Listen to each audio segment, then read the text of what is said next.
Today's poem is Safety by our legendary Grace Cavalieri.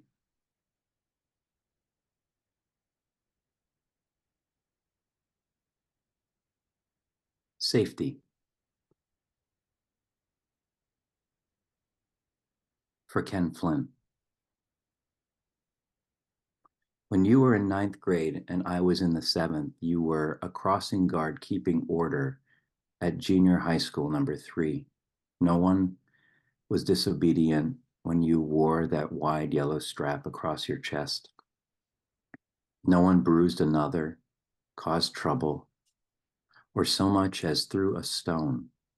No one cracked a joke about you, a man in uniform. How did that yellow vest feed your soul to let you know someday you'd fly a plane just to feel the power of a strap across your chest? What liberation to know how to be in charge, strong and capable, flying through gunfire and lightning again and again to come back to me. Although we were young, you were 15 and I was 13. Since then, I've never known the world without you. Now I must be 12.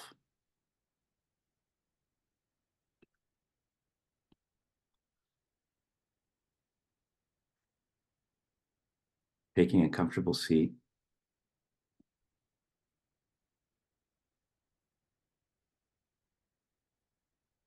Maybe just loosening the neck a little bit if that feels comfortable.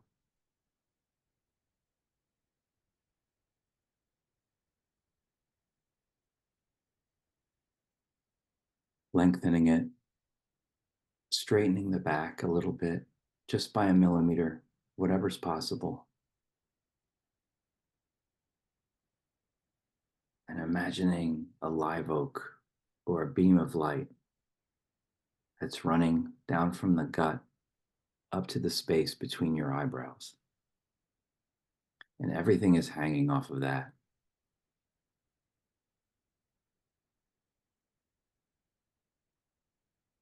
Relaxing the muscles in your face.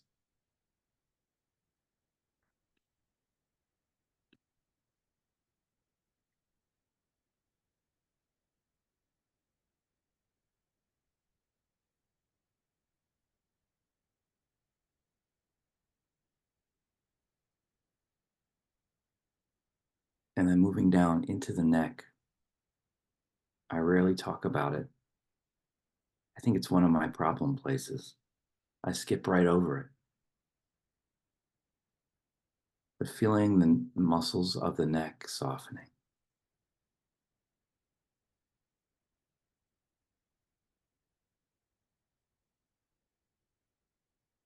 And then just peeling open the space here in the heart.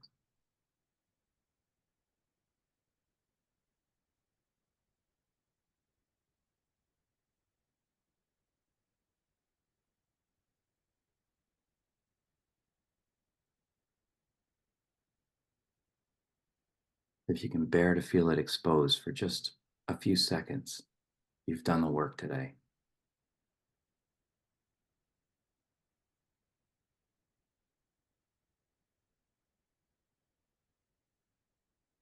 As Pema Chödron says, dropping into your body, softening the belly.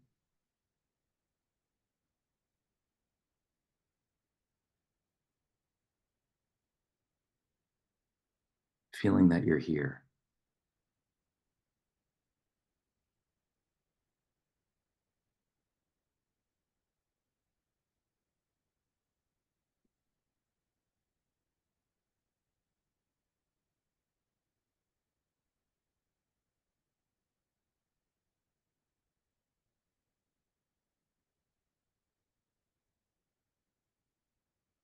Now deepening those breaths from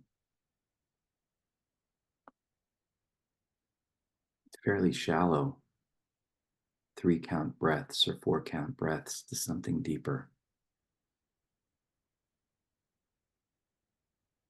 Just enough to feel that you're expanding. And then say at 4, you just hold it for an extra second.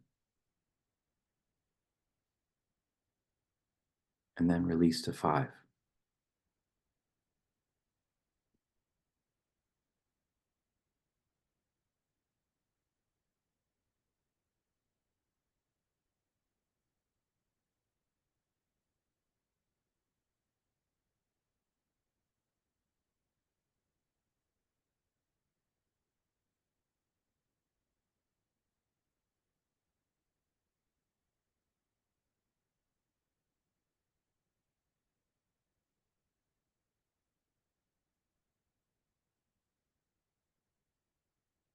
Every poem needs a strap across its chest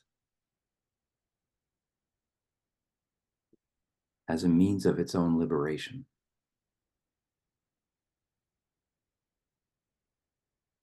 And so does the body.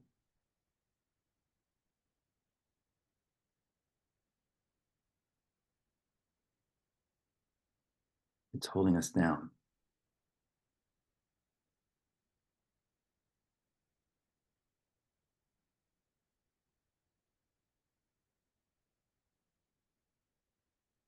And at the same time, something else is pushing out, wanting to be awake.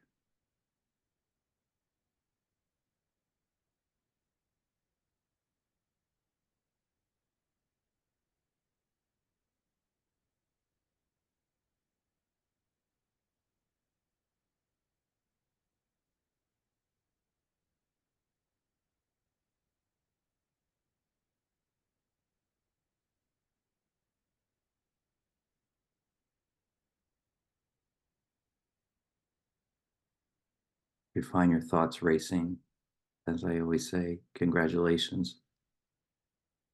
It means that you are watching.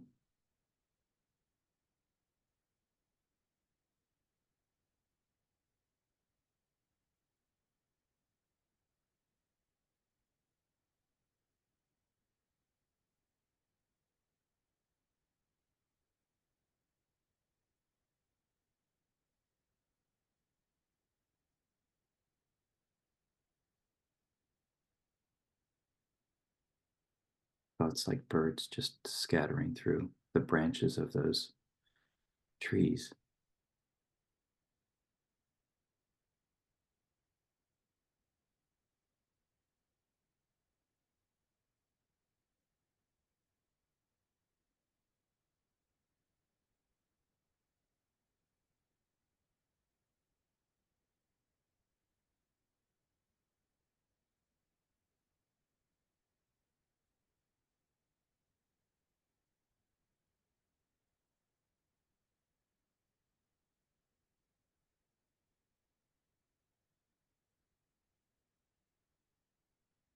Safety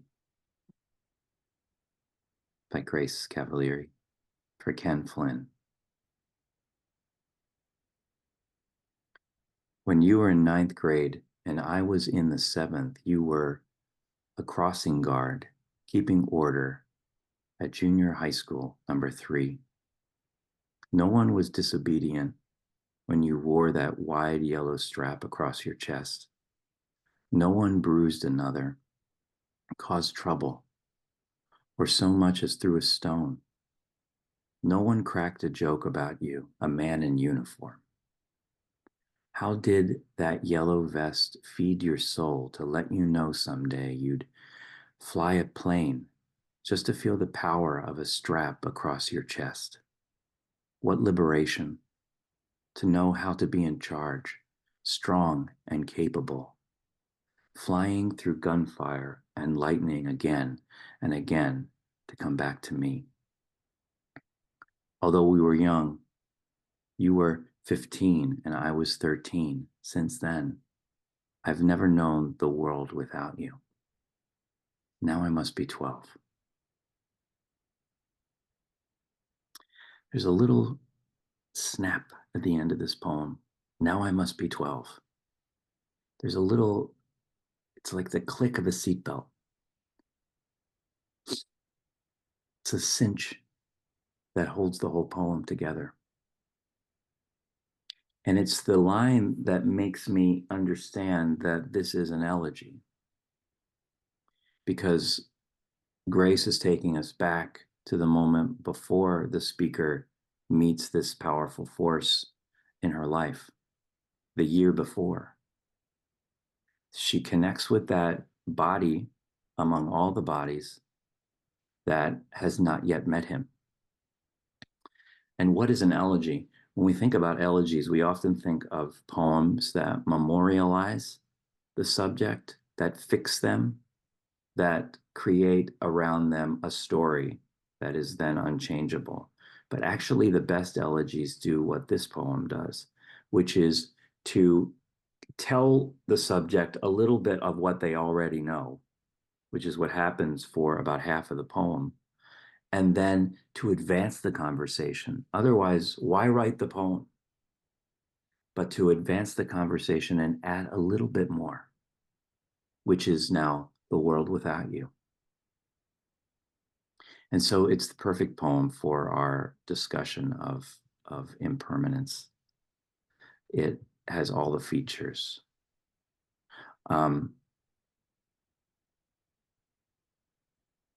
We know a lot about Grace in this room, but I'll just say it because she's one of my favorite subjects in the world. And Grace is the former poet laureate of the state of Maryland. She's the author of dozens and dozens of books and plays. And her selected poems, which is a masterpiece, is called The Long Game. It came out a couple of years ago.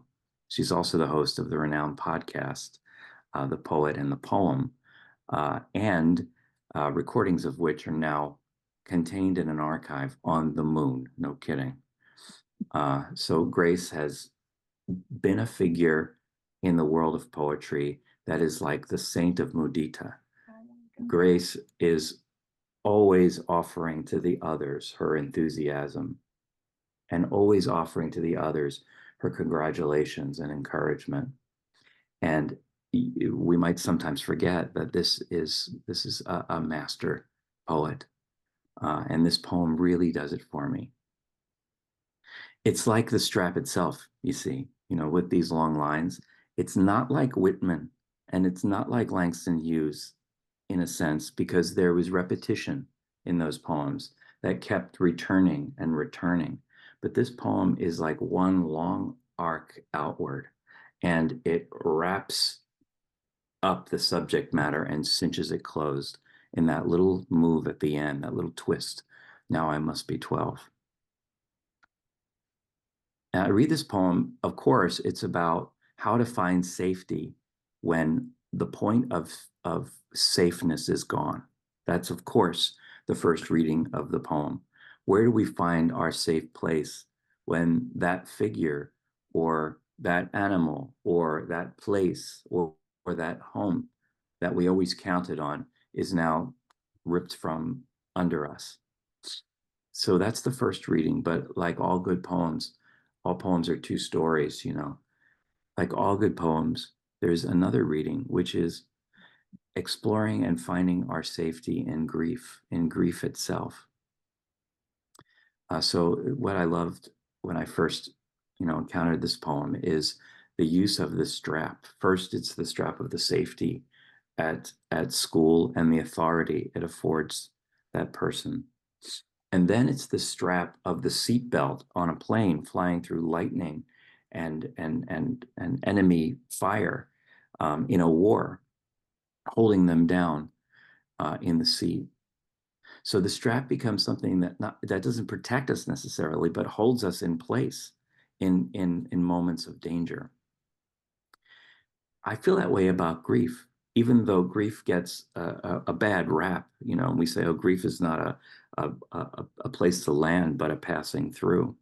But grief, it, in a way, is the brain's way of creating a strap to hold us down in moments of danger.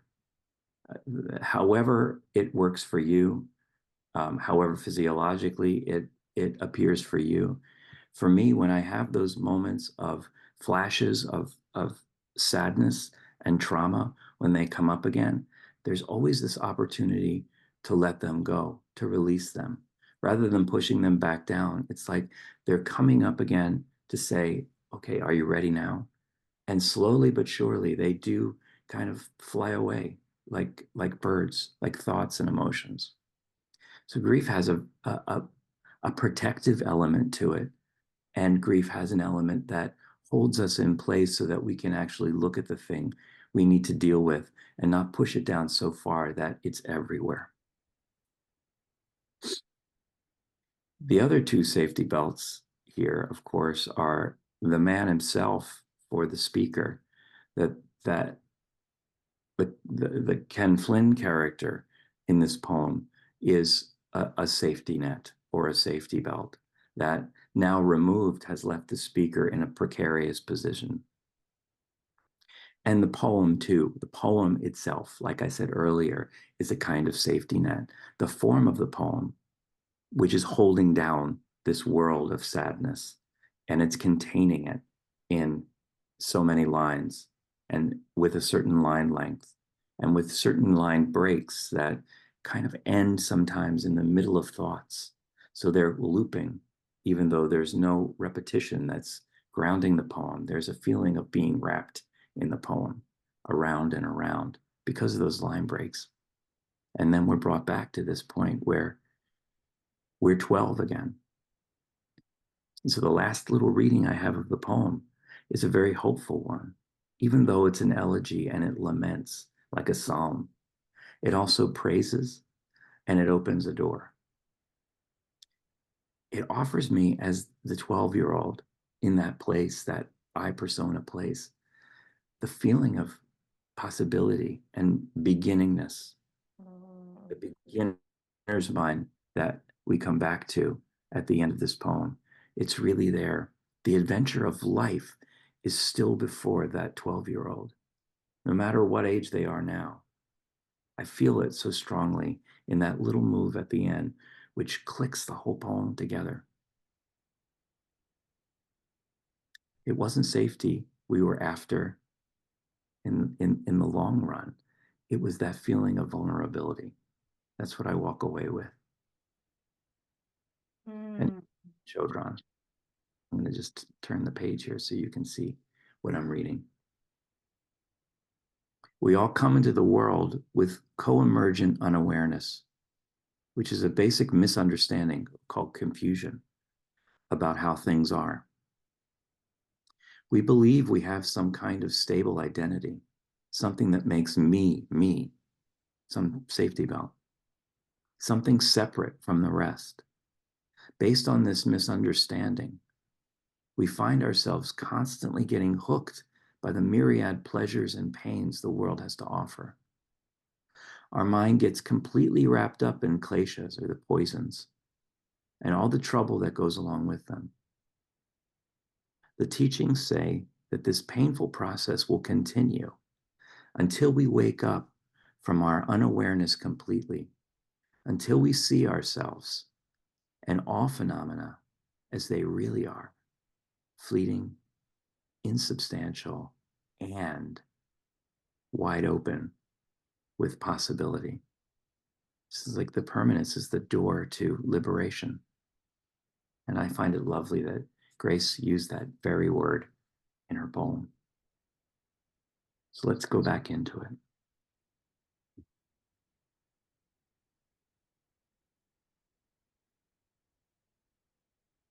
Here's the poem one more time.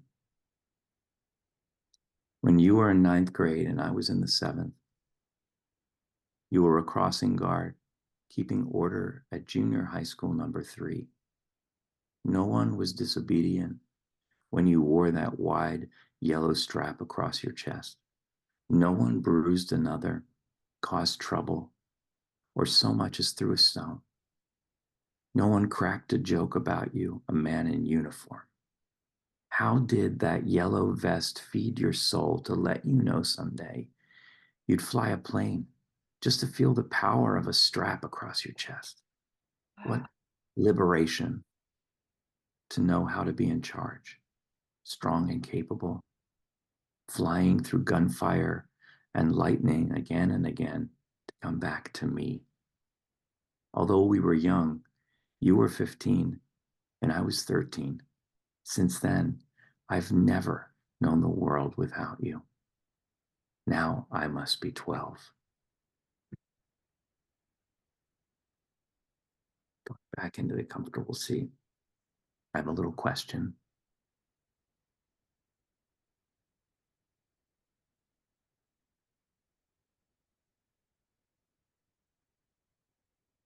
Softening the shoulders,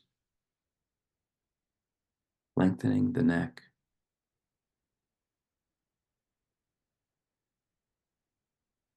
softening the muscles of the face.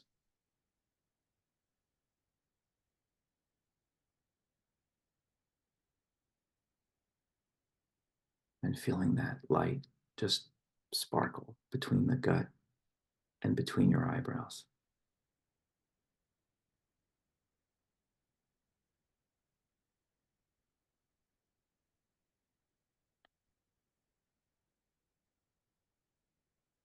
Where's the hinge after grief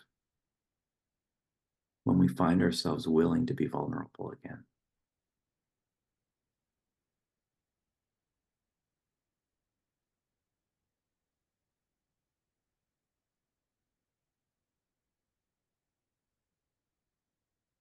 Where's the moment when you see what's there and not what should be there?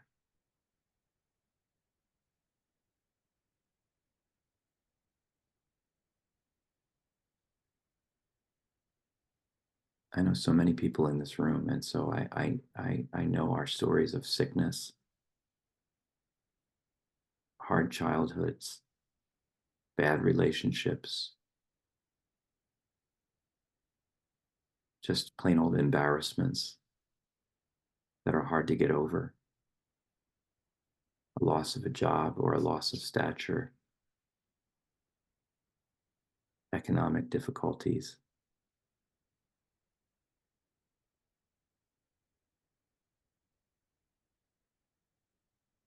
Like Mary Oliver says, are you willing? Are you just willing to open your heart despite what's not there anymore?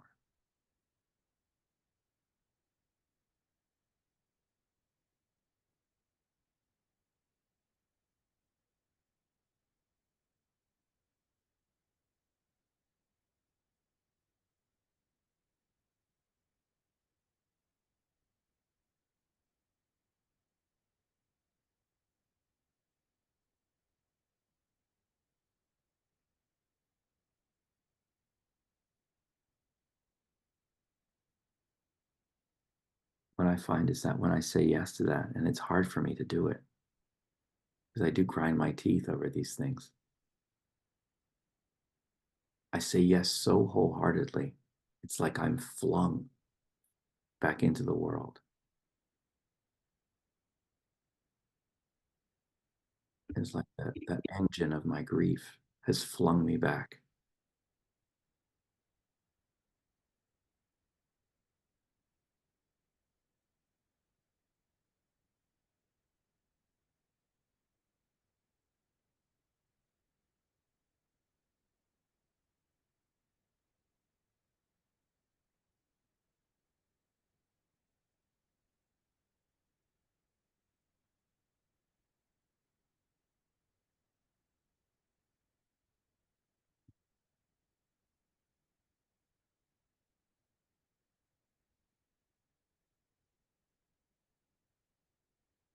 Lengthening the breath, if it feels comfortable, to count into 4, hold it for a second,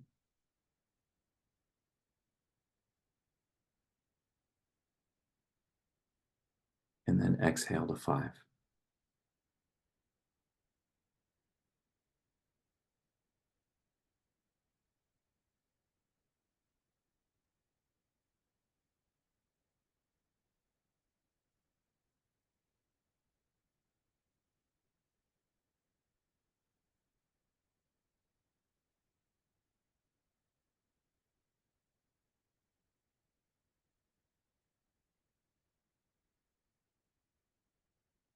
I keep thinking about those lines from Rilke that I read on the first meeting about doing the difficult thing. He says, we know little, but that we must do what is difficult. That it's difficult must be all the more reason for us to do it.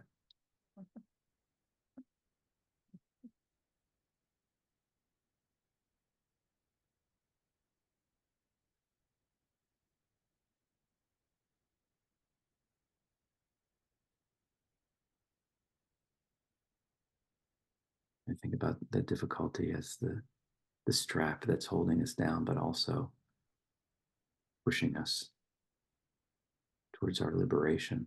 You might not even ask whether you're going to do this difficult thing or not, but just ask yourself, why is it so difficult?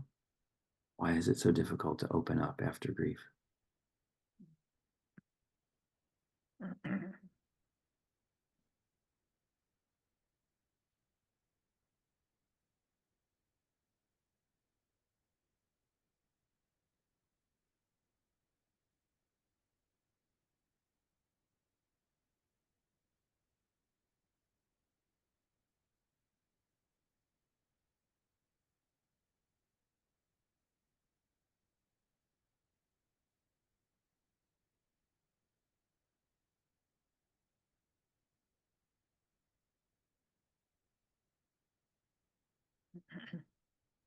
And just dropping into your body one more time. Softening the shoulders, straightening the back again.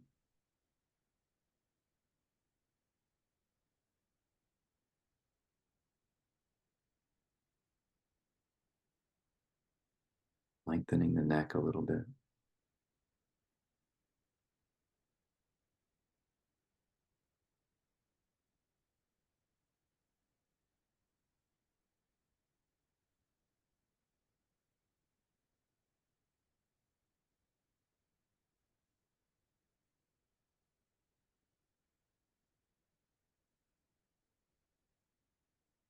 Softening the belly. And just planting that smile in your heart. That just as an experiment, just for fun, you can carry around with you today.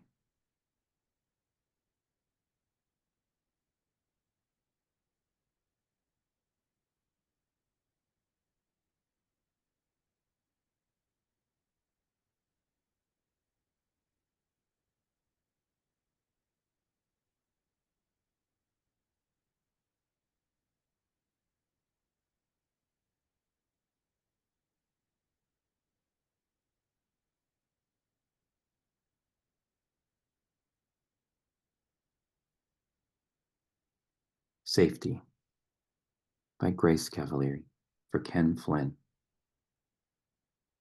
When you were in the 9th grade and I was in the 7th, you were a crossing guard keeping order at junior high school number 3. No one was disobedient when you wore that wide yellow strap across your chest. No one bruised another, caused trouble, or so much as threw a stone. No one cracked a joke about you, a man in uniform. How did that yellow vest feed your soul to let you know someday you'd fly a plane just to feel the power of a strap across your chest?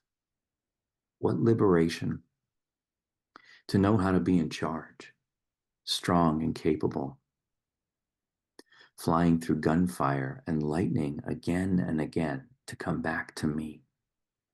Although we were young, you were 15 and I was 13. Since then, I have never known the world without you. Now I must be 12.